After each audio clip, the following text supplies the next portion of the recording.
Labą dieną. Matyti veidai pažįstami, tai gal prisistatysit? Linas Kukuraitis, Seimo narys. Aišku, tai dabar mano toks klausimas, ką jūs šitame proteste mitinge veikiate? Kodėl jūs atėjot? Esame už miškus. Už miškus, už kokius? Už kertamus?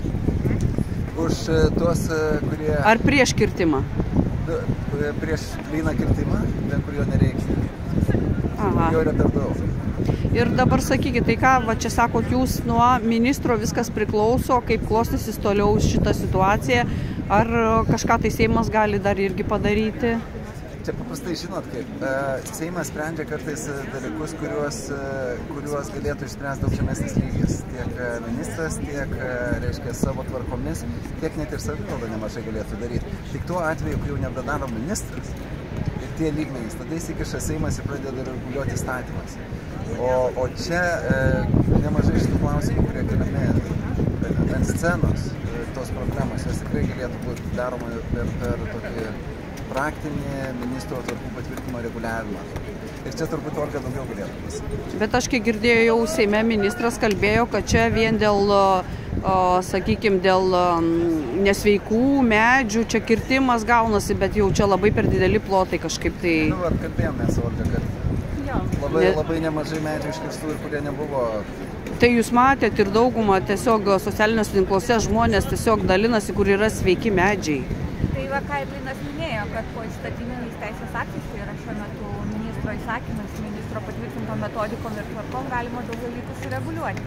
Tai būtent šitas protestas ar mitingas prasidėjo žodžiais, kad būtent ministro tvarka tam tikra 2002 metų ir padarė tam tikrus neigiamus pokyčius, kurie toliau ir mes nusigyvenom iki dabartinės situacijos. Tai ką jūs sakote dėl sveikų medžių ir jeigu konkretų atveju ant Verpių, kur buvo kertami būtent dėl vabzdžių sunaikinti medžiai ir buvo lapuočiai priimti, tai jie yra, bent jau pagal pirminius duomenis, buvo iškirsti teisėtai, nes buvo įtraukti į leidimą, į kirtimų leidimo, kas yra šiuo metu ir tvarkoj numatoma, kad galima plyną kirtimą atlikti, tai reiškia visus medžius, netgi sveikus, būtent atlikti, būtent nukirsti juos kartu su visais. Tai tas ir buvo padaryta. Kas dabar galima pakeisti ir kas man dabar bent jau girdisi, ką daro aplinkos ministerija, keičia tvarką, kad būtent tie medžiai, sveiki medžiai būtų palikti, būtų išskirsti tik tie medžiai, kurie yra pažįstami.